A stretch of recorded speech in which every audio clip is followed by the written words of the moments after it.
Hello बच्चों, welcome to the channel R sir chemistry coach. आज हम लोग क्लास 12 का बहुत ही इंटरेस्टिंग और बहुत ही मजेदार चैप्टर स्टार्ट करने वाले हैं, जिसका नाम है केमिकल काइनेटिक्स।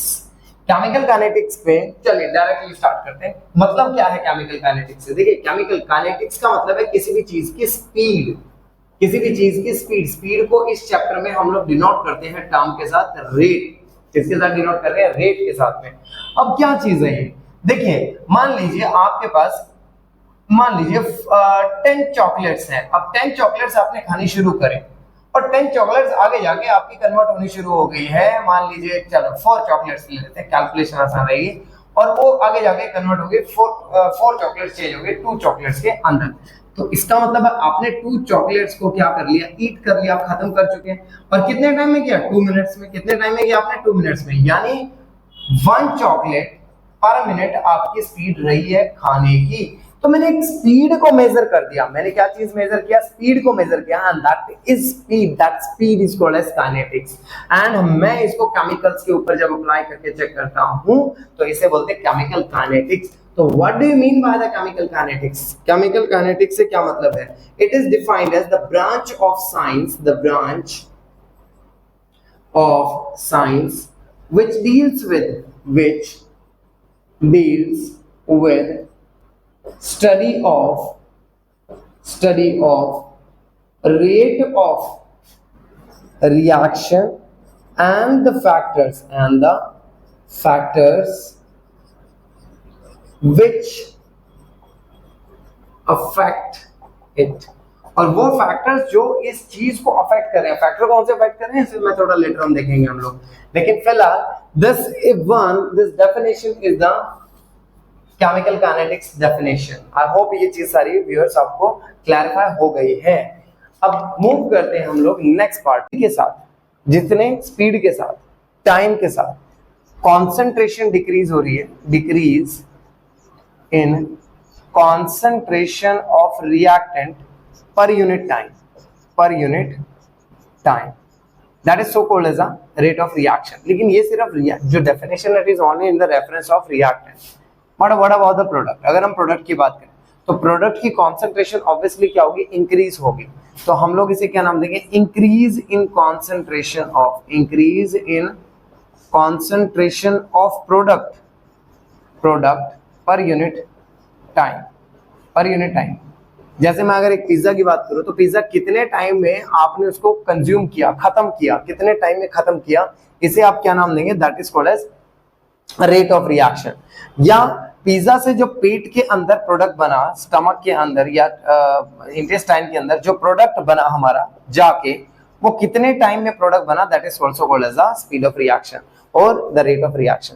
तो यहाँ पे जो टर्म आ गई वो टर्म आई है रेट। अब रेट का मतलब क्या है? स्पीड। तो हम इसी रेट ऑफ रिएक्शन को अब थोड़ा सा ध्यान देते हैं। देखिए, सपोज करो मेरे पास जो मैंने रिएक्टेंट कंसीडर किया वो क्या है? R। Suppose R is the reactant. अब रिएक्टेंट ऑब्वियसली किसके अंदर चेंज हो रहा है? प्रोडक्ट के अंदर चेंज होने लग रहा है। प्रोडक्ट को हम लोग P कंसीडर कर लेते हैं।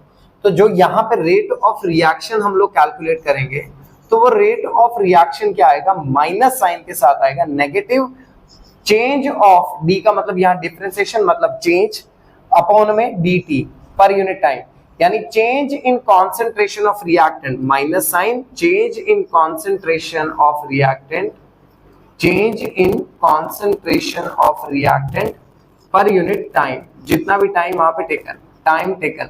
अब ये माइनस साइन क्यों आ रहा है? माइनस साइन का रीजन क्या है कि जो रिएक्टेंट है उसके कॉन्सेंट्रेशन विद टाइम क्या होती जाती है? डिक्रीज होती जाती है।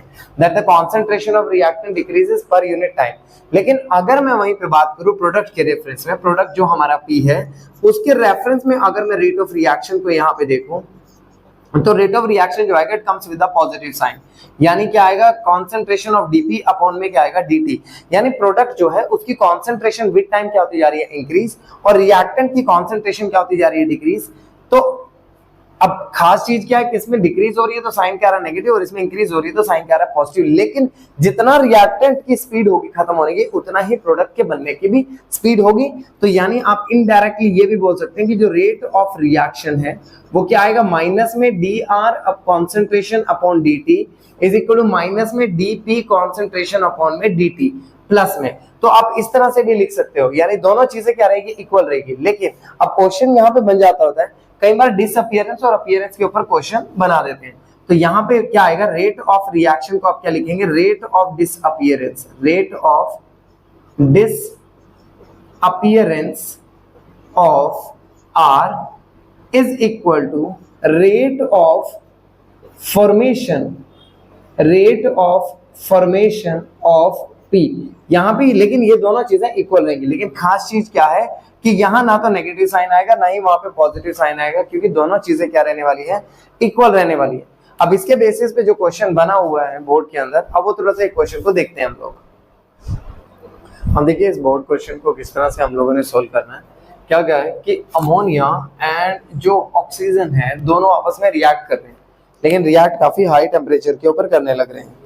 तो रिएक्शन के टाइम पे अब यहाँ पे सबसे इंपॉर्टेंट चीज क्या है कि 4 तो है NH3, 5 है हमारे पास O2, 4 है NO एंड 6 है H2O। तो आपने क्या करना है, जब भी इसके लिए रेट ऑफ रिएक्शन हम लोगों को लिखना है, तो उस रेट ऑफ रिएक्शन के अंदर क्या आएगा कि देखो जो हमारे पास में NH3 है वो तो क्या बन जाएगा 1/4, मतलब रेट ऑफ रिएक्शन जब भी आपको लिखना है तो रेट ऑफ रिएक्शन को लिखने का तरीका क्या है कि 1/4 of D of NH3 upon में क्या आ जाएगा dt, लेकिन साइन क्या आएगा माइनस में, ठीक है। अगर मैं इसके लिए बात करूं तो आप क्या लिखेंगे 1/5 D ऑफ O2, क्योंकि जो भी रिएक्शन का कोफिशिएंट होता है वो हमेशा कहाँ जाएगा, बेस में जाएगा, अपॉन में चला जाएगा, ठीक है, डिनोमिनेटर में जाएगा, अपॉन में क्या आएगा dt, लेकिन साइन इसमें भी क्या आएगा आगे सामने माइनस में।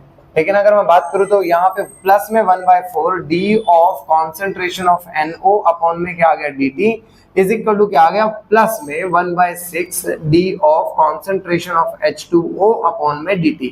इस तरह से आपके पास बन जाएगी पूरी इक्वेशन।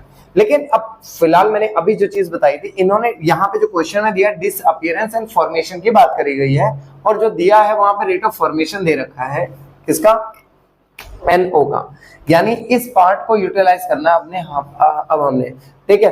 अब इस पार्ट को कैसे यूटिलाइज करेंगे देखिए ध्यान से।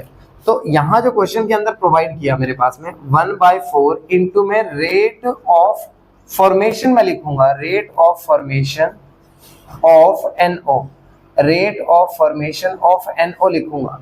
जबकि अब मुझे कैलकुलेट किसके लिए करना है, NH3 के लिए, तो NH3 मेरा रिएक्टेंट है, तो इसके लिए भी मैं क्या लिखूंगा 1/4 of rate of disappearance of NH3, rate of disappearance of NH3, मैं इस तरह से ही इसको लिखूंगा। लेकिन सबसे इंपॉर्टेंट चीज क्या आ गई कि अगर जो मैं इसको कैंसिल कर दूं तो जिसकी रेट ऑफ फॉर्मेशन है, रेट ऑफ फॉर्मेशन की जो वैल्यू है वो है 3.6 इंटू 10⁻⁻³ वही क्या बन जाएगी rate of disappearance, rate of disappearance बन जाएगी, अपीयरेंस ऑफ NH3, यही चीज क्या बन जाएगी NH3 की हमारी रेट ऑफ डिसअपियरेंस क्या होगी बन जाएगी। लेकिन अब अगर मुझे बात करनी है rate of formation of water, तो दोनों एक ही साइड पे आ गए, तो इसके लिए हम लोग कैसे करेंगे कि 1/4 rate of formation of NO, rate of formation of NO is equal to क्या आ जाएगा 1/6 of rate of formation of H2O, rate of formation of H2O। इस तरह से हम लोग लिखेंगे इसको। तो ऑब्वियसली बात है, अब यहाँ 4 है उधर 6 है, रेट ऑफ फॉर्मेशन की वैल्यू क्या है 3.6, तो 3.6 इंटू 10⁻⁻³ और इंटू में क्या आ रहा है 1/4 इज इक्वल टू क्या आ रहा है 1/6 इंटू में क्या आ गया rate of formation of H2O। अब इस चीज को कैसे सोल्व करेंगे, इस 6 को उठा के हम लोग इधर ले जाते हैं। जब यहाँ पूरी फुल कैलकुलेशन करने लग रहे थे 0.9 पे कट आउट हो रहा है, और 0.9 इंटू 6 कितना बन रहा है 5.4, यानी मेरा जो आंसर आ गया 5.4 इंटू 10⁻⁻³ मोल लीटर इनवर्स सेकेंड इनवर्स। अब पॉइंट ये है ये यूनिट्स बनी किस तरह से। अब इन यूनिट्स को के ऊपर थोड़ा ध्यान देते हैं कि इसकी यूनिट आई किस तरह से। देखिए अब सबसे इंपॉर्टेंट चीज के यूनिट्स अगर आप देखें इसी फॉर्मूले से हम लोगों ने बनाई है। यहाँ पे अगर आप देखें तो रेट ऑफ फॉर्मेशन का जो फॉर्मूला है क्या आ रहा है change of concentration, change of concentration upon में क्या आ रहा है time. This is the formula for rate of reaction. General में अगर मैं देखूं तो रेट ऑफ रिएक्शन के लिए मेरे पास यही फॉर्मूला बन रहा है। कॉन्सेंट्रेशन का जो यहाँ पे मीनिंग है दैट इज मोल पर लीटर, सॉरी जो मीनिंग है दैट इज मोलैरिटी, और मोलैरिटी की यूनिट जो होती है इट इज मोल पर लीटर, अपॉन में क्या रहा है टाइम हम लोग रख देते हैं सेकेंड्स में। तो जो अल्टीमेटली मेरे पास में यूनिट्स बनने लग रही हैं वो क्या बनने लगे, मोल लीटर इनवर्स सेकंड इनवर्स। अब देखिए कुछ बुक्स क्या करती है, मोल लीटर इनवर्स कुछ क्वेश्चन प्रेशर की टर्म में दिए होते हैं, तो प्रेशर की टर्म में होंगे तो यूनिट बना देंगे बार सेकंड इनवर्स। तो यहाँ से आप इसकी यूनिट्स को भी जनरेट कर सकते हो रेट ऑफ रिएक्शन की। आई होप ये चीजें क्लैरिफाई हो गई। चलिए अब बात करते हैं टू न्यूमेरिकल्स में किस तरह से हम लोगों ने रेट ऑफ रिएक्शन को फॉलो करना है। तो रेट ऑफ रिएक्शन के केस में यहाँ पे देखिए, अगर मुझे रेट ऑफ रिएक्शन को कैलकुलेट करना है तो इसके लिए जस्ट इसमें क्या पूछा कि फॉर्मूला बताइए। तो यहाँ क्या करेंगे आप 1/4 ऐसे लिखेंगे, क्योंकि मैंने बताया था जो स्टोइकोमेट्रिक कोएफिशिएंट होता है वो हमेशा कहाँ जाता है, बेस के अंदर, कहाँ जाता है, बेस में। और क्या आएगा, माइनस साइन आगे वैसे आएगा माइनस साइन, क्योंकि एक रिएक्टेंट है और रिएक्टेंट की कॉन्सेंट्रेशन क्या होती है, विद टाइम डिक्रीज होती जाती है। रिएक्टेंट की कॉन्सेंट्रेशन जो है वो विद टाइम क्या होगी, डिक्रीज होगी। तो यहाँ पे क्या आएगा, डी ऑफ मेरे पास में क्या आ गया PH3 अपॉन में क्या आ गया DT, अपॉन में क्या आ गया DT। वहीं पे अगर P4 की बात करी जाए तो P4 की बात में क्या आ जाएगा, equal to D of P4 की कॉन्सेंट्रेशन अपॉन में क्या आ जाएगा DT। वहीं पे अगर H2 की बात करी जाए तो क्या आ जाएगा 1/6 D ऑफ H2 अपॉन में DT, लेकिन दोनों के आगे साइन क्या है, पॉजिटिव, क्योंकि दोनों ही क्या है, प्रोडक्ट है। बात करें नेक्स्ट न्यूमेरिकल के, तो नेक्स्ट न्यूमेरिकल के केस में देखिए यहाँ पे क्या आएगा, रेट ऑफ रिएक्शन में फिर से अगर आप चेक करें तो rate of reaction is equal to sign क्या आएगा, माइनस में क्या आएगा 1/2 D ऑफ NO2 अपॉन में क्या आएगा DT। जबकि ये प्रोडक्ट है तो इसके सामने क्या आ जाएगा 1/2 D ऑफ NO अपॉन में क्या आएगा DT, और ये भी एक प्रोडक्ट है तो इसके सामने भी साइन आएगा पॉजिटिव, मतलब ये तो डायरेक्ट ही आ जाएगा D ऑफ O2 अपॉन में क्या आएगा DT। तो इस तरह से आप लोग इसको सोल्व कर सकते हैं। अगर मैं बात करूं यहाँ पे इस वाले क्वेश्चन के अंदर, तो फिर से अभी जो न्यूमेरिकल किया था उसकी का एक ऑल्टरनेटिव क्वेश्चन है। अब क्या है कि the rate of formation of NO2 is this, NO2 की रेट ऑफ फॉर्मेशन दी है और मुझे रेट ऑफ डिसअपीयरेंस को कैलकुलेट करना है N2O5 के, यानी इस चीज की वैल्यू मुझे प्रोवाइड करिए और इस चीज की वैल्यू मुझे कैलकुलेट करनी है। तो दोनों की इक्वेशन क्या बनने वाली है, देखिए इक्वेशन के अंदर मेरे पास क्या आएगा, माइनस में 1/2 D of N2O5 upon DT, that is your rate of reaction, is equal two plus sign के साथ 1/4 D ऑफ NO2 अपॉन में क्या आएगा DT, अपॉन में क्या आएगा DT हमारे पास में। अब अगर मैं देखूं इधर तो मेरे पास में क्या आएगा, माइनस साइन क्या, अब ऑब्वियसली अब डिसअपीयरेंस या अपीयरेंस की फॉर्म में है, तो मैंने क्या बताया था उस टाइम पे, ना तो प्लस कंसीडर करना ना माइनस कंसीडर करना है, कुछ नहीं, मॉडुलस कंसीडर करना है। तो मैं क्या लिखूंगा 1/2 rate of disappearance of N2O5 is equal to 1/4 of rate of formation of NO2। अब अगर मैं देखूं तो ये 2 से ऐसा करते हैं, यहाँ कैंसिल करके ये आ गया 2। अब मुझे रेट ऑफ डिसअपीयरेंस कैलकुलेट करना है, rate of disappearance of N2O5 मुझे कैलकुलेट करना है। तो रेट ऑफ फॉर्मेशन जो NO2 का मुझे प्रोवाइड किया गया न्यूमेरिकल में, इट इज 2.8 × 10⁻³ जो कि मेरे पास वैल्यू क्या आ रही है 1.4। तो 1.4 × 10⁻³ मोल लीटर इनवर्स सेकंड इनवर्स, ये हमारे पास में डायरेक्ट आंसर आ गया। अब कई बार क्वेश्चन इस तरह के फॉर्म में नहीं बल्कि सेकंड फॉर्म में दिया होगा, जहां पे आपको एवरेज रेट ऑफ रिएक्शन के बारे में क्वेश्चन में पूछा गया होगा, तो पहले उसके ऊपर भी थोड़ा ध्यान दे लेते हैं। देखिए एवरेज रेट ऑफ रिएक्शन से क्या मतलब है, मान लीजिए एक एग्जांपल ले लेते हैं कि भाई मेरे पास 4 चॉकलेट है, मैंने क्या किया, यानी इनिशियल कॉन्सेंट्रेशन 4 है। अब टाइम के साथ साथ 2 मिनट निकलने के बाद मेरे पास सिर्फ 2 चॉकलेट्स बच गई, तो ऑब्वियसली बात है 4 किसके अंदर चेंज हुआ, 2 के अंदर, 2 रिमेनिंग है, 2 कंज्यूम हो चुकी है। तो यानी 2 को कंज्यूम करने में कितना टाइम लगा, ऑब्वियसली 2 मिनट। यानी कि मैंने जो कंसीडर किया 4 मेरे पास में चॉकलेट्स हैं और बची कितनी है मेरे पास में 2 चॉकलेट, यानी ये मेरे पास क्या है इनिशियल कॉन्सेंट्रेशन और ये मेरे पास में क्या है फाइनल कॉन्सेंट्रेशन, ये मेरे पास क्या फाइनल कॉन्सेंट्रेशन, और जबकि ये क्या थी मेरे पास में इनिशियल कॉन्सेंट्रेशन। इनिशियल कॉन्सेंट्रेशन जब टाइम स्टार्ट ही नहीं होता तो ऑब्वियसली टाइम क्या है यहाँ पे 0 है, लेकिन टाइम यहाँ पे क्या आ गया 2 मिनट्स, मान लीजिए टाइम कितना आ रहा है 2 मिनट्स। तो यहाँ पे जब आप देखेंगे वैल्यू को, या ऐसे कंसिडर कर सकते हो इनिशियल R1 है, फाइनल R2 है, तो आप इस तरह से भी कंसिडर कर सकते हो माइनस में कॉन्सेंट R2 की कॉन्सेंट्रेशन,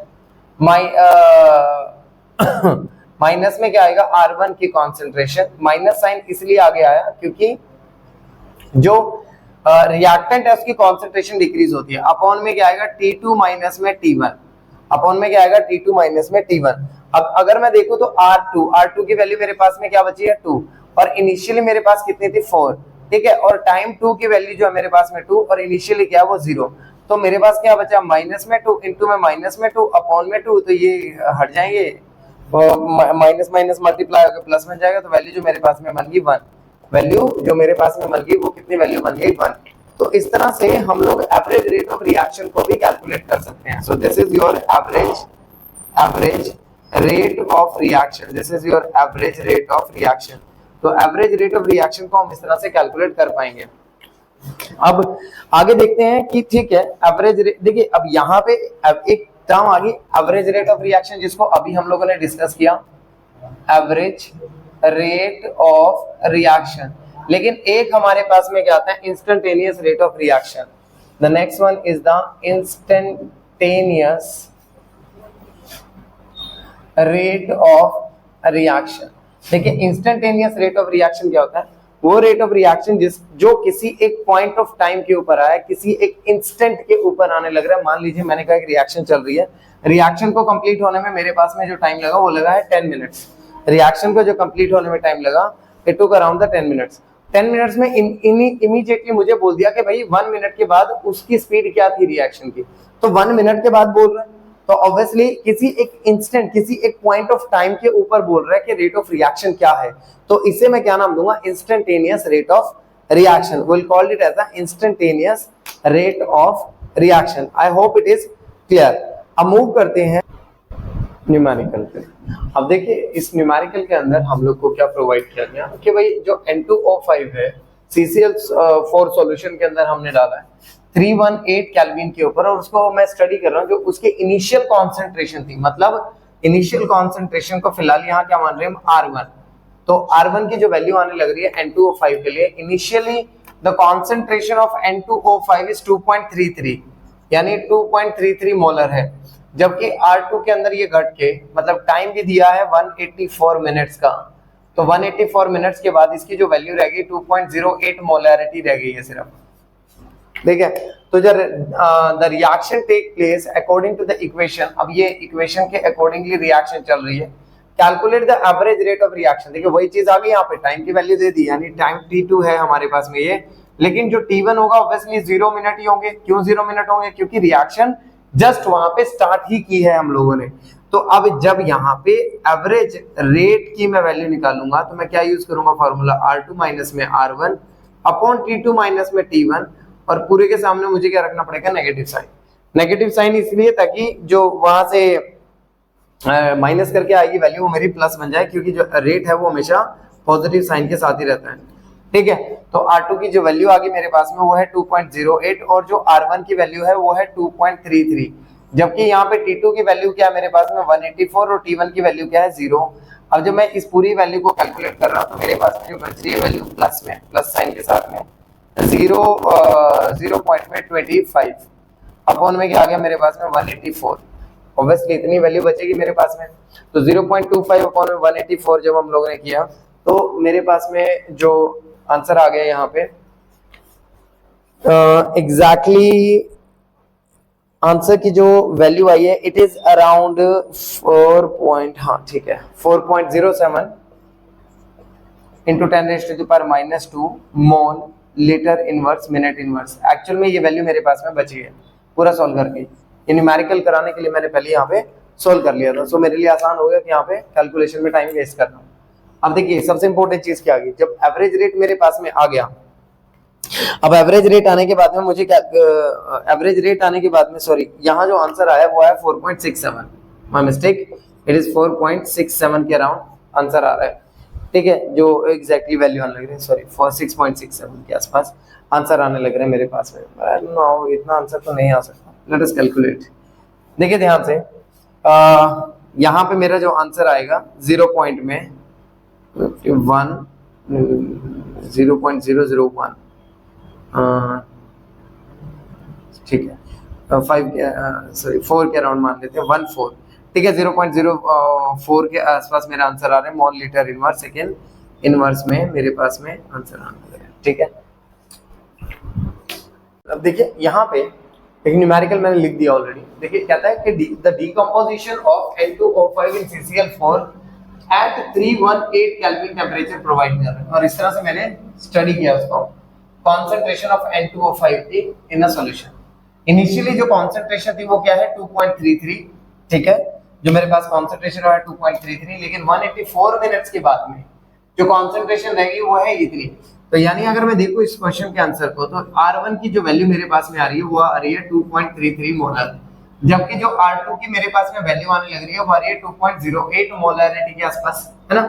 तो अब मैं क्या करने वाला हूँ यहाँ पे कि जब मैं रेट ऑफ रिएक्शन निकालूंगा, तो rate of reaction obviously N2O5 के लिए मुझे प्रोवाइड किया गया है, तो मैं क्या करूंगा 1/2 इनटू में क्या आएगा, जो चेंज इन कॉन्सेंट्रेशन आ रहा है क्या आ रहा है R2 माइनस R1 अपॉन में T2 माइनस में T1, लेकिन जो साइन आगे रहेगा वो साइन क्या रहने वाला है, माइनस साइन रहेगा, माइनस में 1/2।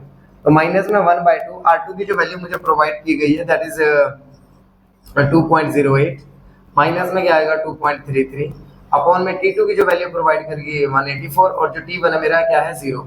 जब मैंने पूरी वैल्यू को सॉल्व किया तो मेरा जो आंसर आया अब यहाँ से माइनस में हाफ इनटू में 0.25 अपॉन में 184 मिनट के आसपास मेरे पास में वैल्यू बच गई है। जब इसी वैल्यू को मैंने पूरी तरह से कैलकुलेट किया then answer should be around 6.7 into 10⁻⁻⁴ mole litre inverse second inverse के आसपास ही मेरा आंसर आ गया मिनट्स में, ठीक है, सेकंड इनवर्स में, सॉरी मिनट इनवर्स, बिकॉज़ इस टाइम मिनट्स के अंदर है कैलकुलेशन। अब आप कैलकुलेट कर लिया एवरेज, लेकिन यहाँ पर रेट ऑफ प्रोडक्शन की बात हो रही है NO2 की भी, तो वही सेम मेथड जो अभी हम लोगों ने लगाया था 1/2 of rate of disappearance. Word क्या आएगा, रेट ऑफ डिसअपीयरेंस, क्योंकि हम लोगों ने रेट ऑफ डिसअपीयरेंस को कैलकुलेट किया पिछले वाले पार्ट में, इज इक्वल टू क्या आएगा 1/4 इनटू में rate of formation, rate of formation of NO2। तो यहां से ये 2 से 2 cancel out, rate of disappearance की वैल्यू जो मेरे आसपास आने लग रही है 6.7 into 10⁻⁻⁴ is equal to rate of formation, rate का क्या आ रहा है 2 आ रहा है 1/2 rate of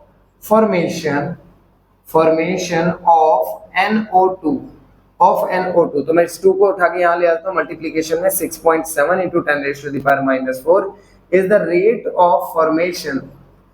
rate of formation of NO2। तो रेट ऑफ फॉर्मेशन कितनी आ गई मेरे पास में 13.4 into 10⁻⁻⁴ mole litre inverse minute inverse, ठीक है, ये मेरे पास आ गई rate of formation of NO2। तो by simplifying this formula I can easily calculate the answer।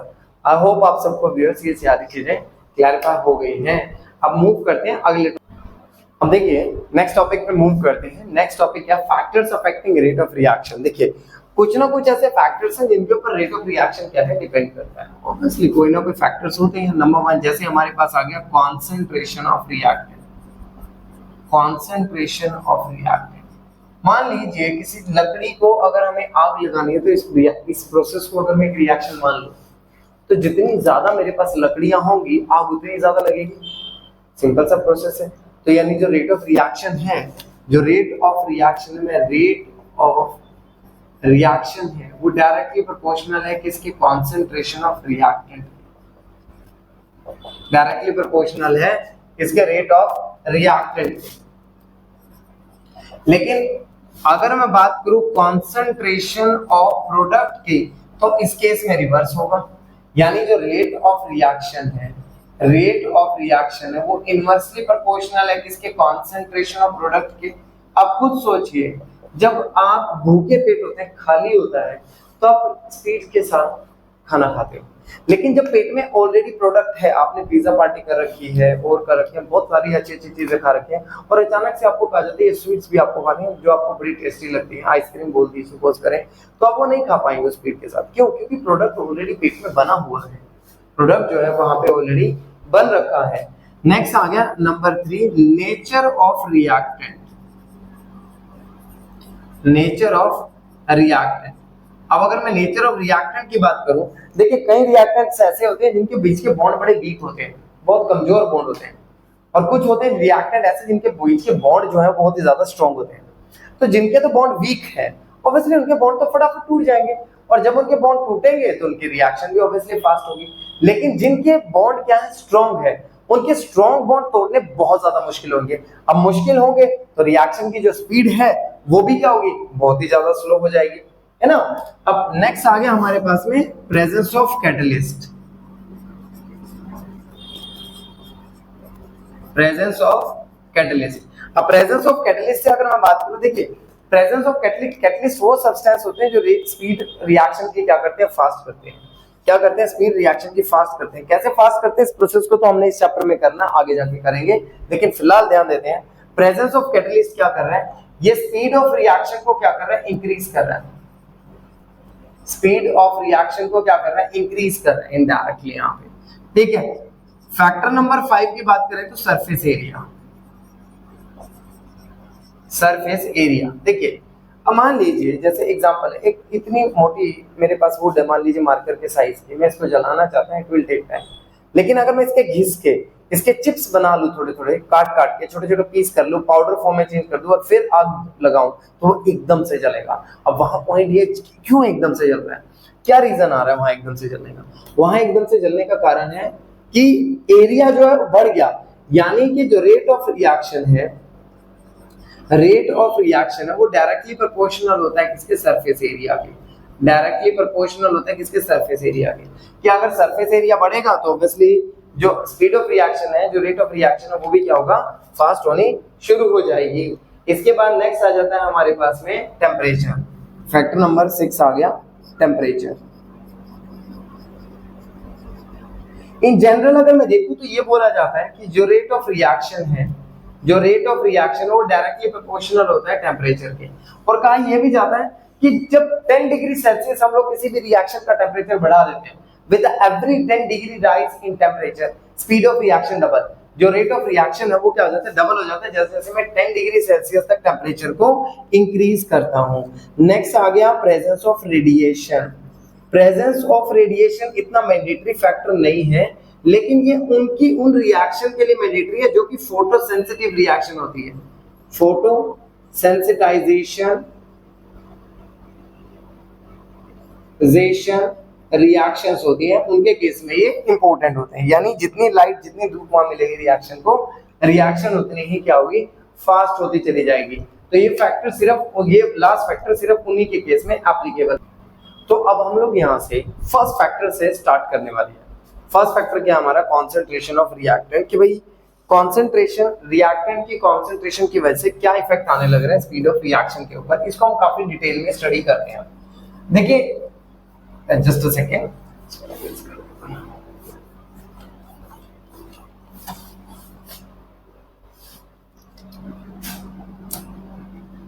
First factor है हम लोग का कॉन्सेंट्रेशन। तो देखिए कॉन्सेंट्रेशन के अंदर सबसे पहले क्या चीज आ गई हमारे पास में, law of mass action. Law of mass action.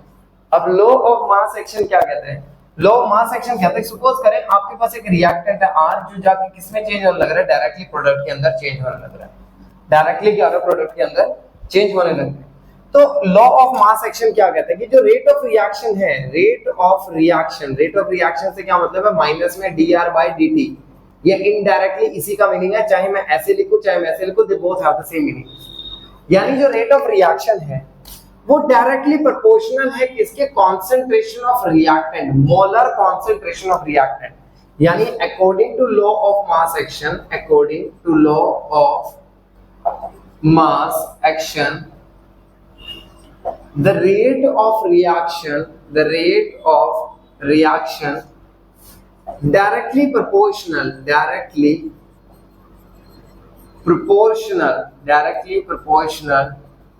to the molar concentration of reactant, यानी रिएक्टेंट की जो मोलर कॉन्सेंट्रेशन है उसके ऊपर वो डायरेक्टली प्रोपोर्शनल है। यानी अगर मैं इस चीज को देखूं तो क्या मैं इसको ऐसे लिख सकता हूं कि भाई जो रेट ऑफ रिएक्शन है is directly proportional to concentration of R, और मैं अगर प्रोपोर्शनैलिटी साइन को यहां से हटा दूं तो rate of reaction is equal to क्या बन जाएगा, K इनटू में कॉन्सेंट्रेशन ऑफ R, क्योंकि जब भी आप प्रोपोर्शनैलिटी साइन हटाएंगे you have to put a constant, और ये कांस्टेंट क्या आ गया आपका, rate constant. That constant is called as the rate constant. That constant is called as the rate constant. क्या चीज है ये रेट कांस्टेंट, हम लोग इसको नाम देते होते हैं। अब ये रेट कांस्टेंट को कैसे डिफाइन करेंगे, कई बार तो इसकी डेफिनेशन पूछी होती है। तो rate constant is defined as rate constant is defined as rate of reaction when concentration of reactant is unity। जब concentration क्या होती है रिएक्टेंट की, यूनिटी हो जाती है, कांस्टेंट हो जाती है। यानी कि कहने की बात यह है कि रेट कांस्टेंट की डेफिनेशन बनानी है तो rate constant is defined as the rate of reaction when the concentration of reactant is unity. यानी रेट ऑफ रिएक्टेंट जो कंसंट्रेशन की वैल्यू है वो हम लोगों ने क्या कर दिया, कांस्टेंट कर दिया। जब हम लोगों ने उस वैल्यू को ही कांस्टेंट कर दिया तो ऑब्वियसली जो K होगा वो रेट ऑफ रिएक्शन के इक्वल ही आएगा, है ना। वो ऑब्वियसली जो रेट ऑफ रिएक्शन है उसके लिए इक्वल ही आएगा। तो अब देखते हैं, ऑब्वियस सी बात है ये जो K है इसका नाम है रेट कांस्टेंट, तो इस रेट कांस्टेंट की कुछ ना कुछ कैरेक्टरिस्टिक्स तो आएंगी। तो अभी नेक्स्ट चीज हम लोगों ने वही देखनी है कि इस रेट कांस्टेंट की क्या क्या कैरेक्टरिस्टिक्स हैं। रेट कांस्टेंट और हम उसके क्या देख रहे हैं, कैरेक्टरिस्टिक्स। क्या देख रहे हैं हम उसकी कैरेक्टरिस्टिक्स। अब सबसे इंपॉर्टेंट चीज क्या है कैरेक्टरिस्टिक्स में, सबसे पहले जो मेरे पास में आ गया नंबर वन है कि भाई जो रेट कांस्टेंट है, रेट कांस्टेंट ये जो एक तरह का रेट ऑफ रिएक्शन ही है हमारे पास। एक तरह का क्या है ये हमारे पास रेट ऑफ रिएक्शन ही है, मतलब दोनों के बीच में कोई डिफरेंस नहीं है। जो रेट कांस्टेंट लिखे या रेट ऑफ रिएक्शन लिखे दोनों एक ही चीज है ना। तो दूसरी चीज क्या, क्योंकि कंसंट्रेशन तो हम लोग यूनिटी मान के चल रहे हैं वहां पे, लेकिन सबसे इंपॉर्टेंट चीज क्या है कि अगर रेट कांस्टेंट हाई है, इंक्रीज करेंगे तो रेट ऑफ रिएक्शन भी क्या होगा, रेट ऑफ रिएक्शन की वैल्यू भी क्या हो जाएगी बेटा, इंक्रीज हो जाएगी। यानी दोनों फैक्टर्स का दोनों कैरेक्टरिस्टिक्स का मीनिंग एक ही है। अगर मैं देखूं तो जो रिएक्शन है, डिफरेंट रिएक्शन के लिए different reactions have different value of K। यानी अगर आपने जो रिएक्शन लिखी है, मान लीजिए एक रिएक्शन आपके पास ये H2 plus O2 give rise to H2O, एक रिएक्शन ये है। दूसरी रिएक्शन है H2 प्लस में Cl2 that give rise to 2HCl। तो दोनों में जो K की वैल्यू है वो दोनों के लिए ही क्या रहने वाली है, डिफरेंट रहेंगी। दोनों रिएक्शन के लिए जो K की वैल्यू वो क्या रहेगी, डिफरेंट रहेगी, वो कभी भी वैल्यू सेम नहीं आ सकती। इसके बाद जो K होता है, जो रेट कांस्टेंट है, रेट कांस्टेंट ये चेंज होता है changes with temperature, changes with temperature. यानी जैसे जैसे आप टेम्परेचर चेंज करोगे रिएक्शन का, जो वैल्यू ऑफ K है वो भी क्या होती चली जाएगी, चेंज होती चली जाएगी। लेकिन इस चीज से एक तो बात पता लग गई कि कंसंट्रेशन के ऊपर नहीं डिपेंड करेगा। Number 4, rate constant is independent of concentration of reactant। यानी रिएक्टेंट की क्या कॉन्सेंट्रेशन है इस चीज का उसको कोई भी इफेक्ट नहीं पड़ेगा। आई होप ये सारे पॉइंट्स आपको कैरेक्टरिस्टिक्स के क्लैरिफाई हो गए। देखिए अब लॉ मास सेक्शन के बाद हम बात करते हैं रेट लॉ एक्सप्रेशन की। कि भाई ये क्या चीज है, रेट लॉ एक्सप्रेशन।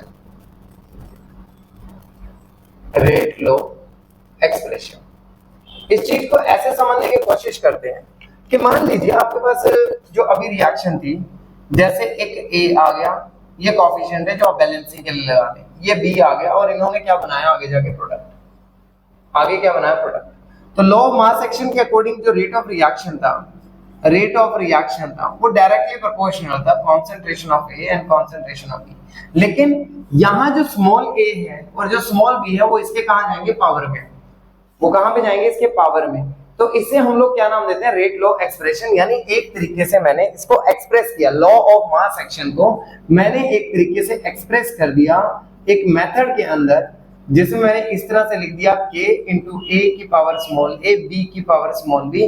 तो मैंने इस चीज को एक तरीके से एक्सप्रेस कर दिया and that expression is called as the rate law expression. That expression is known as the rate law expression. लेकिन यहीं से एक हमारा नेक्स्ट टॉपिक स्टार्ट होता है जिसका नाम है ऑर्डर ऑफ रिएक्शन, जिसका नाम है ऑर्डर ऑफ रिएक्शन। अब पॉइंट ये, ऑर्डर ऑफ रिएक्शन क्या चीज है।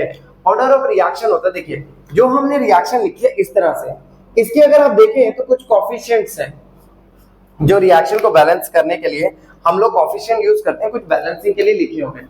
तो ये जो कोफिशिएंट्स हैं इनका सम टोटल ही क्या है, ऑर्डर ऑफ रिएक्शन है। इनका सम टोटल ही क्या है हमारे पास में, ऑर्डर ऑफ रिएक्शन है। ठीक है। अब जैसे कहीं पे मान लीजिए ऐसे लिखा मिल रहा है N2O5 and that is get changed to NO2 plus half O2। तो अब देखिए इसके सामने क्या है 1। जब मैं इसके लिए रेट लॉ एक्सप्रेशन लिखूंगा इस रिएक्शन के लिए, तो rate of reaction is equal to K into में N2O5 और N2O5 की पावर क्या बन जाएगी मेरी 1। N2O5 और उसकी पावर क्या आ जाएगी 1। तो पावर जो 1 है यही क्या है, ऑर्डर ऑफ रिएक्शन। यही क्या चीज है, ऑर्डर ऑफ रिएक्शन। यानी ऑर्डर ऑफ रिएक्शन की एग्जैक्ट वैल्यू जो मेरे पास में आई वो क्या आई है 1। ऑर्डर ऑफ रिएक्शन की जो एग्जैक्ट वैल्यू आ गई मेरे पास में क्या आ गई 1। अब मान लीजिए ये इक्वेशन ना यूज करके एक और इक्वेशन देख लेते हैं एग्जांपल में। मान लीजिए आपके पास 2NO2 है जो हीट करने के बाद में किसके अंदर चेंज हो रहा है, 2NO के अंदर, और साथ में बन रहा है वहां से O2। ये एक रिएक्शन है। जब मैं इसके लिए रेट लॉ एक्सप्रेशन बनाऊंगा तो rate of reaction is equal to K into में NO2 और उसकी पावर क्या आ जाएगी 2। तो ये जो 2 है यही ऑर्डर ऑफ रिएक्शन है। This is the order of reaction. यही जो 2 आने लग रहा है इसे ही आप क्या नाम देंगे, order of reaction. This is your order of reaction. I hope order of reaction clarify हो गया आपको। लेकिन ऑर्डर ऑफ रिएक्शन के बारे में एक चीज जानना बहुत जरूरी है कि जो ऑर्डर ऑफ रिएक्शन है हमारा, वो ऑर्डर ऑफ रिएक्शन जो है इज एक्सपेरिमेंटल कंसेप्ट। क्या है ये, एक्सपेरिमेंटल कंसेप्ट, जिसके बारे में अभी मैं बात करूंगा। ठीक है, थोड़ा रुकिए नेक्स्ट इसमें देखिए इज एन एक्सपेरिमेंटल कंसेप्ट। सबसे एक चीज तो ये इंपॉर्टेंट है। दूसरा जो ऑर्डर ऑफ रिएक्शन है, order of reaction mainly calculated from slowest step of reaction mechanism. किसी भी रिएक्शन का जो हम लोग मैकेनिज्म लिखते हैं उसके स्लोवेस्ट स्टेप से हम इसकी वैल्यू को कैलकुलेट करते हैं। तो ये ऑर्डर के बारे में जानना बहुत जरूरी है। देखिए कैसे, मैंने क्यों लिखा कि ये स्लोवेस्ट स्टेप से ही आपको कैलकुलेट किया जाना है, क्योंकि जो रेट ऑफ रिएक्शन होता है, हमेशा एक चीज याद रखना, जो रेट ऑफ रिएक्शन होता है वो डिपेंड करता है स्लोवेस्ट स्टेप के ऊपर। किसके ऊपर डिपेंड करता है, स्लोवेस्ट स्टेप के ऊपर। क्यों स्लोवेस्ट स्टेप के ऊपर, देखिए मान लीजिए आपके पास कोई रिएक्टेंट है, रिएक्टेंट से बनेगा प्रोडक्ट। मान लीजिए आपके पास एक रिएक्टेंट है और रिएक्टेंट किसके अंदर चेंज होगा, प्रोडक्ट के अंदर। तो रिएक्टेंट जब प्रोडक्ट के अंदर चेंज होगा तो ऑब्वियसली रिएक्टेंट इतना ज्यादा तो रिएक्टेंट जो है इसके बॉन्ड ऑब्वियसली ब्रेक होंगे। अब बॉन्ड जब टूटेंगे तभी कोई चीज चांस है कि जुड़ के या किसी रीअरेंज करके कुछ नया बना पाए। यानी जो बॉन्ड तोड़ना सबसे मुश्किल काम है। अगर ये बॉन्ड तोड़ना ही मुश्किल काम है तो ऑब्वियसली रिएक्टेंट के जब मैं बॉन्ड तोड़ूंगा वही मेरा स्लोवेस्ट स्टेप रहने वाला है रिएक्शन मैकेनिज्म का।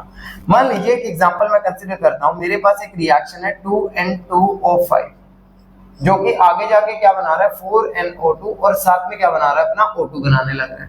अब अगर मैं इसके बारे में देखूं, इसका मैकेनिज्म देखते हैं पहले रिएक्शन का। तो इस मैकेनिज्म के अंदर देखिए जो स्टेप 1 है उसमें N2O5 अपने आप को ब्रेक कर रहा है NO2 में और साथ में क्या बना रहा है NO3, साथ में क्या बना रहा है NO3। लेकिन जो ये NO3 बना है ये दूसरे N2O5 मॉलिक्यूल पे जाके अटैक कर रहा है और वहां से प्रोडक्ट में मेरे पास में 3NO2 बन रहा है और साथ में क्या बन रहा है O2। अब अगर आप देखें तो ये वाला जो स्टेप है इसमें बॉन्ड मैंने तोड़ा है तो ये स्लो स्टेप है, लेकिन यहाँ जाके वो अटैक कर रहा है, ये मेरा क्या है फास्ट स्टेप है। तो जो रेट लो एक्सप्रेशन है ये चीज बहुत इंपॉर्टेंट है जानने की जरूरत कि जो रेट लो एक्सप्रेशन है, rate low expression mainly depends upon slowest step of reaction mechanism, slowest step of reaction mechanism। किसी भी रिएक्शन मैकेनिज्म जो है उसका स्लोवेस्ट स्टेप से आप उसको कैलकुलेट करते हो। अब स्लोवेस्ट स्टेप जो है हमारा यही है ना। तो जो रेट ऑफ रिएक्शन के लिए मैं रेट लो एक्सप्रेशन जो बनाने जाऊंगा वो K आ गया और K और कॉन्सेंट्रेशन क्या आ रहा है N2O5 और N2O5 की पावर क्या है 1। देखने में ऐसा लग रहा था कि ऑर्डर ऑफ रिएक्शन 2 बनेगा, लेकिन यहाँ पे ऑर्डर ऑफ रिएक्शन कितना बन रहा है हमारा रिएक्शन का, ऑर्डर ऑफ रिएक्शन क्या बना 1।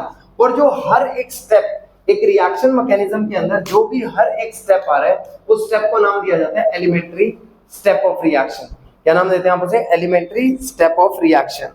अब सबसे इंपॉर्टेंट चीज क्या आगे, ठीक है order of reaction slowest step पे डिपेंड कर रहा है, rate of reaction slowest step पे डिपेंड कर रहा है, लेकिन बेटा जी जो ये ऑर्डर ऑफ रिएक्शन है इसको बहुत सारे टाइप के ऑर्डर ऑफ रिएक्शन है, बहुत सारे टाइप के।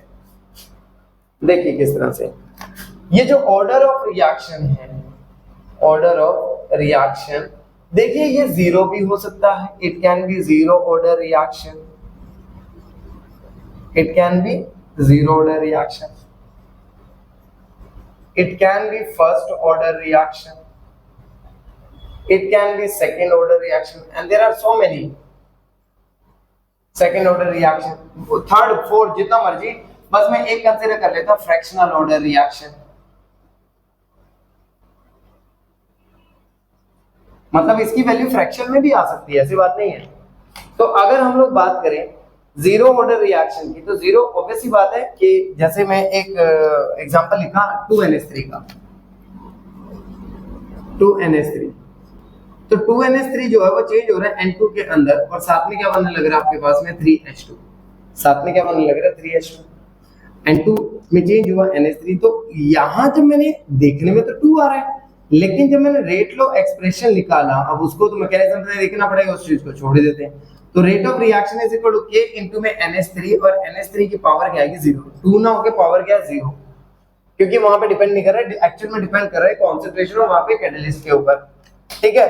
तो रेट ऑफ रिएक्शन में जो NH3 की वैल्यू आई 0 तो ऑब्वियसली बात है जो ऑर्डर ऑफ रिएक्शन आएगा मेरे पास में, ऑर्डर ऑफ रिएक्शन उसकी वैल्यू क्या आ जाएगी 0। अब अगर बात करें हम लोग फर्स्ट ऑर्डर रिएक्शन की, किसकी बात कर रहे हैं, फर्स्ट ऑर्डर रिएक्शन। तो जैसे एक एग्जांपल ले लिया, मेरे पास है NH4NO2, मैंने इसको हीट किया, हीट करने के बाद में ये चेंज हो गया N2 गैस के अंदर और साथ में बन गया 2H2O। तो जब यहाँ पे रेट ऑफ रिएक्शन देखा तो रेट ऑफ रिएक्शन की जो वैल्यू आ रही थी K इनटू में NH4NO2 और आगे इसकी वैल्यू क्या आ रही है 1, तो ऑर्डर ऑफ रिएक्शन क्या हो गया यहाँ पे, ऑर्डर ऑफ रिएक्शन मेरे पास में क्या हो गया 1। अब ये तो 1 है लेकिन ये जरूरी नहीं है, ये सेकंड ऑर्डर भी हो सकता है। सेकंड ऑर्डर कैसे, जैसे अभी मैंने एक एग्जांपल लिखा था अगर याद हो, 2NO2 चेंज हो रहा है 2NO में और साथ में क्या बन रहा है O2, साथ में क्या बन रहा है O2। अब पॉइंट ये है कि जब मैं इसके लिए रेट लो एक्सप्रेशन लिखता हूं तो rate of reaction is equal to K into में NO2, तो NO2 की पावर क्या रही है ऊपर 2, तो ऑब्वियसली बात है भाई जो ऑर्डर ऑफ रिएक्शन है, ऑर्डर ऑफ रिएक्शन की वैल्यू क्या रहने वाली है 2, ऑर्डर ऑफ रिएक्शन की वैल्यू क्या रहने वाली है 2, ऑब्वियसली बात है। लेकिन अब मान लीजिए फ्रैक्शनल ऑर्डर को हम लोग देखने लगे थे। अब फ्रैक्शनल ऑर्डर के अंदर क्या है H2 प्लस में Br2 और इस रिएक्शन में मैंने क्या बना दिया 2HBr। अब देखने में तो ऐसा लगेगा 1 + 1, वहां पे ऑर्डर ऑफ रिएक्शन की जो वैल्यू वो कितनी आनी चाहिए 2 आनी चाहिए। लेकिन जब मैं इसके लिए रेट लो एक्सप्रेशन लिखता हूं तो रेट ऑफ रिएक्शन की जो वैल्यू आ रही है K इंटू में H2 की पावर 1 और Br2 और Br2 की पावर क्या है हाफ।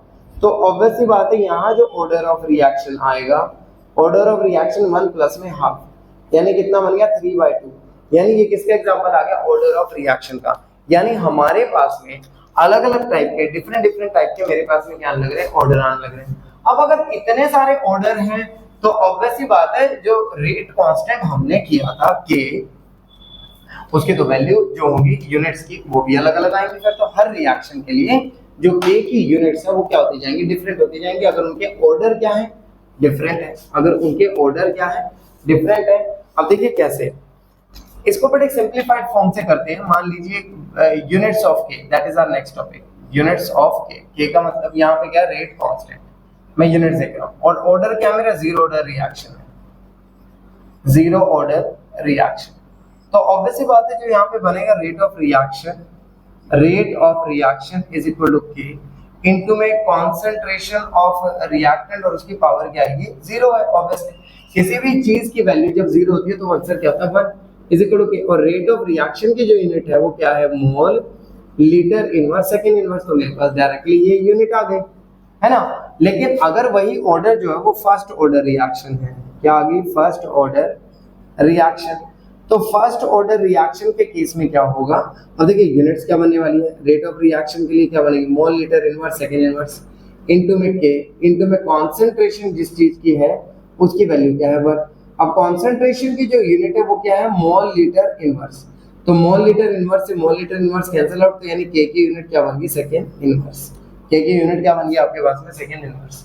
वहीं पे अगर हम लोग बात करें सेकंड ऑर्डर की, units of second order reaction, तो सेकंड ऑर्डर के केस में देखिए रेट ऑफ रिएक्शन की मोल litre inverse second inverse into में के। सेकंड ऑर्डर है तो मोल लीटर इनवर्स का क्या हो जाएगा, स्केयर, यानी मैं उसको डबल टाइम लिख देता हूं इस तरह से। अब इससे तो ये कैंसिल आउट हो गया, मोल इधर आ गया तो मोल की वैल्यू क्या बन गई, -1, लीटर इधर आ गया तो क्या बन गई वैल्यू, +1, और सेकंड में क्या बन गया, इनवर्स, इस तरह से। अब देखिए कई बार अगर क्वेश्चन कंसंट्रेशन के टर्म में नहीं बल्कि किस टर्म में आ रहा है, प्रेशर की टर्म में, तो प्रेशर के टर्म में भी आपने मान लीजिए ऑर्डर क्या है, जीरो ही है, ऑर्डर ऑफ रिएक्शन क्या है, जीरो। तो आपने क्या करना है कि जो रेट ऑफ रिएक्शन है is equal to K into में क्या आएगा, प्रेशर, और प्रेशर की पावर क्या है, जीरो। कंसंट्रेशन की जो यूनिट बनेगी अब यहाँ पे क्या बनेगी, एटमॉस्फेयर, क्या बनेगी, atmosphere second inverse is the value of के। वहीं पे अगर हम बात करें फर्स्ट ऑर्डर की, तो फर्स्ट ऑर्डर के केस में क्या आएगा, obviously atmosphere second inverse is equal to K into में एटमॉस्फेयर, है ना, पावर क्या गिवन, ये कैंसिल हो, यानी यहाँ तो यूनिट क्या आ गई, सेम मैसेज, ठीक है। अब अगर बात करें सेकंड ऑर्डर की, तो सेकंड ऑर्डर में भी क्या आ जाएगा, मोल लीटर इनवर्स की जगह क्या आ जाएगा, एटमॉस्फेयर सेकंड इनवर्स, और यहाँ क्या आ जाएगा, के इनटू में एटमॉस्फेयर का स्क्वायर, एटमॉस्फेयर का स्क्वायर, और ये वैल्यू क्या कर जाएगी, कैंसिल। तो के की जो नेट यूनिट बचेगी मेरे पास में एटीएम का तो इनवर्स और सेकंड का इनवर्स। तो यहाँ से इस तरह से आप यूनिट्स को आसानी से कैलकुलेट कर सकते हो। लेकिन अगर ये भी मेथड मुश्किल लग रहा है तो के की यूनिट्स की आप सिंपल ट्रिक भी यूज कर सकते हो। Units of K is equal to mole 1 minus n litre n-1 second inverse. आप इस फॉर्मूले से कैलकुलेट कर सकते हो डायरेक्टली। देखिए मान लीजिए इसी चीज को मैं जीरो ऑर्डर में अप्लाई करता हूँ। अब जीरो ऑर्डर है तो ऑब्वियसली n का मतलब क्या है, यहाँ order of reaction, n means the order of reaction. अब n का मतलब क्या, ऑर्डर ऑफ रिएक्शन, तो mole is equal to 1-1 litre 1-1 second में तो कुछ आएंगे -1, ठीक है, सॉरी 0-1 सॉरी 1-0 और यहाँ आएगा 0-1। अब देखिए यूनिट क्या बनी, मोल, फिर इधर से लीटर में क्या बना, इनवर्स सेकंड इनवर्स। ये जीरो ऑर्डर की यूनिट है जो हम लोगों ने अभी अभी कैलकुलेट करी थी, आप चेक कर सकते हैं यहाँ पे। लेकिन अगर फर्स्ट ऑर्डर है, ऑर्डर क्या है, फर्स्ट ऑर्डर, अब ऑर्डर फर्स्ट है तो यहाँ अप्लाई करो, क्या बनेगा, मोल 1-1 लीटर की वैल्यू क्या आएगी, 1-1 सेकंड की वैल्यू क्या आएगी, इनवर्स। तो यानी यहाँ जो यूनिट्स बनेगी के की, यूनिट्स ऑफ के, वो बनेगी हमारे पास में मोल कुछ नहीं बचा, लीटर कुछ नहीं बचा, ओनली सेकंड इनवर्स। ऑब्वियसली यही चीज मैंने अभी प्रूव भी की थी कि अगर आप देखें तो इसकी यूनिट क्या आ रही है, सेकंड इनवर्स। तो इस मेथड से आप यूनिट्स एंड ऑर्डर डायरेक्टली दोनों चीजों को कैलकुलेट कर सकते हो। अब बात अब देखिए मॉलिक्यूलैरिटी ऑफ रिएक्शन से क्या मीनिंग है। देखिए मॉलिक्यूलैरिटी ऑफ रिएक्शन से मतलब है कि कितनी नंबर ऑफ रिएक्टिंग स्पीशीज हैं जो रिएक्शन में टेक पार्ट कर रही है। जैसे अभी बात कर लेते हैं उसी रिएक्शन की 2N2O5 that give rise to 4NO2 plus O2। अगर आप याद हो इस रिएक्शन में ऑर्डर ऑफ रिएक्शन 1 आया था। ऑर्डर ऑफ रिएक्शन की जो वैल्यू थी, ऑर्डर ऑफ रिएक्शन की जो वैल्यू थी वो थी 1, लेकिन टोटल कितने N2O5 मॉलिक्यूल हैं जो रिएक्शन में टेक पार्ट कर रहे हैं, इट इज 2। तो जितने भी रिएक्टेंट मॉलिक्यूल रिएक्शन के अंदर टेक पार्ट करने लग रहे हैं उसे बोलते हैं मॉलिक्यूलैरिटी ऑफ रिएक्शन। जैसे अगर याद हो, जैसे मैंने अभी लिखा था H2 प्लस में Br2, अगर किसी को याद है अभी 2 मिनट पहले, तो H2 प्लस Br2 को इस इक्वेशन को हम लोगों ने कंसीडर किया था फ्रैक्शनल ऑर्डर के अंदर। इस इक्वेशन को कंसीडर किया था हम लोगों ने फ्रैक्शनल ऑर्डर के अंदर, ठीक है, जहां पे ऑर्डर की वैल्यू अभी थोड़ी देर पहले कितनी आई थी, 3/2। लेकिन अगर मैं बात करूं मॉलिक्यूलैरिटी की, तो मॉलिक्यूलैरिटी इस रिएक्शन में कितनी आ रही है, 2। ऑर्डर क्या आ रहा है, 3/2, लेकिन मॉलिक्यूलैरिटी क्या आ रही है, यहाँ पे मॉलिक्यूलैरिटी की वैल्यू आ रही है 2। यानी what do you mean by मॉलिक्यूलैरिटी?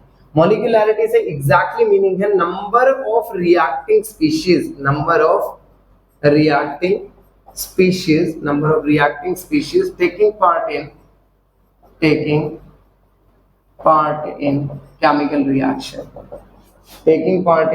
Reaction. यानी जितनी भी रिएक्टिंग स्पीशीज है वो रिएक्शन में टेक पार्ट करने लग रही है, उन्हें आप क्या नाम देते हैं, molecularity. We call it as a molecularity, ठीक है। अब सबसे इंपॉर्टेंट चीज क्या आ गई, देखिए अब हम लोगों ने 2 चीजों की बात कर ली है।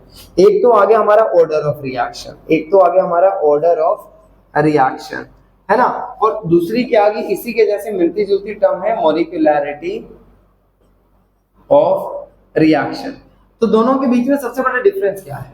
दोनों के बीच में डिफरेंस ये है, या ये किस पे डिपेंड करता है, डिपेंड अपॉन स्लोवेस्ट स्टेप। अभी किया था हम लोगों ने, डिपेंड्स अपॉन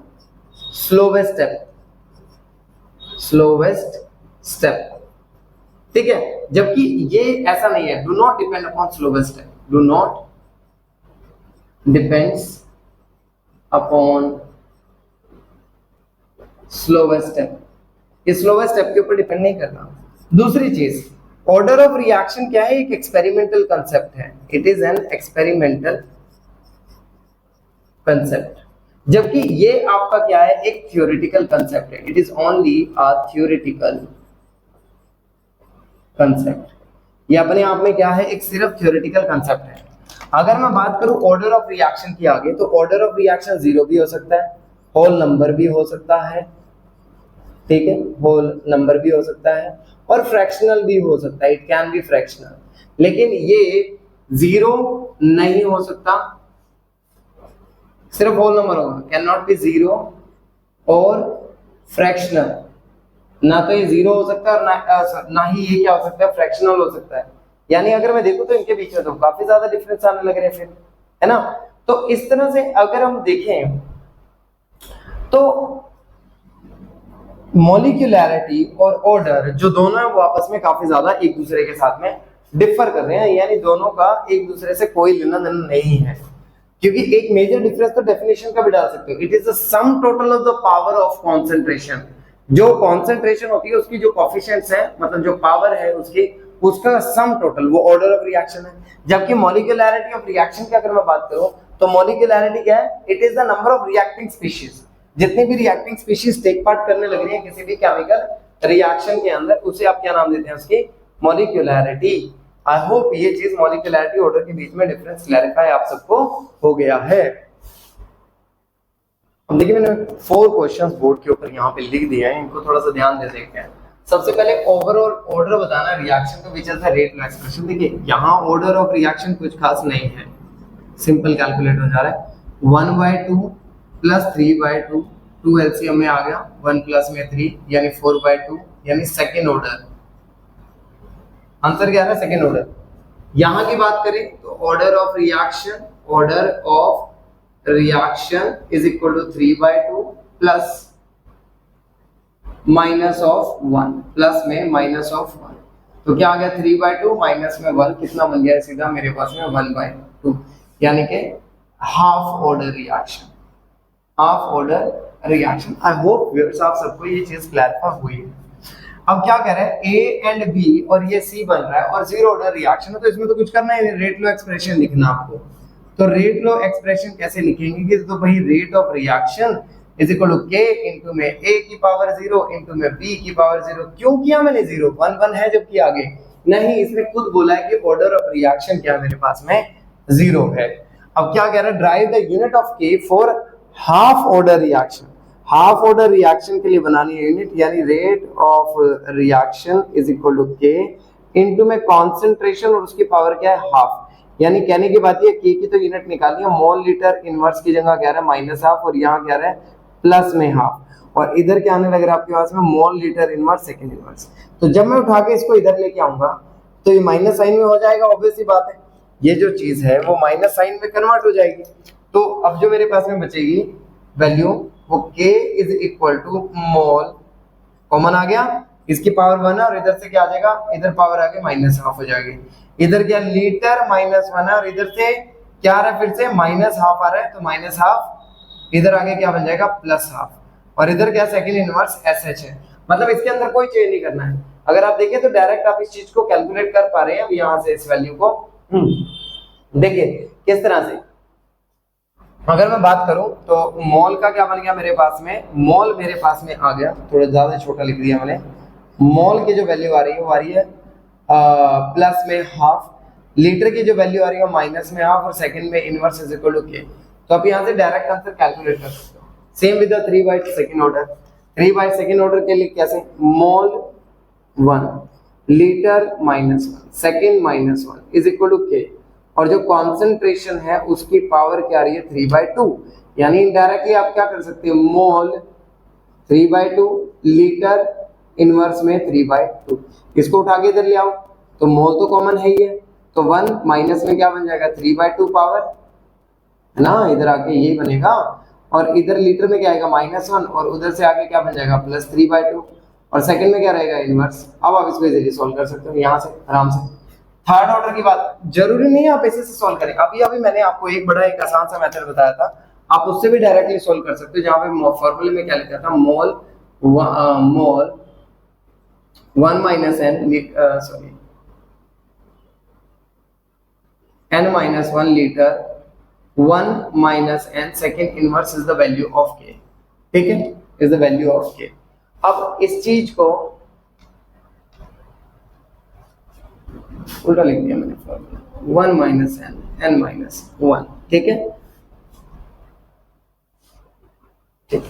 अब देखिए मेरे पास में ऑर्डर क्या 3, तो मोल की वैल्यू क्या आ गई 1 माइनस में 3 लीटर 3 माइनस में 1 second inverse is the value of के, है ना।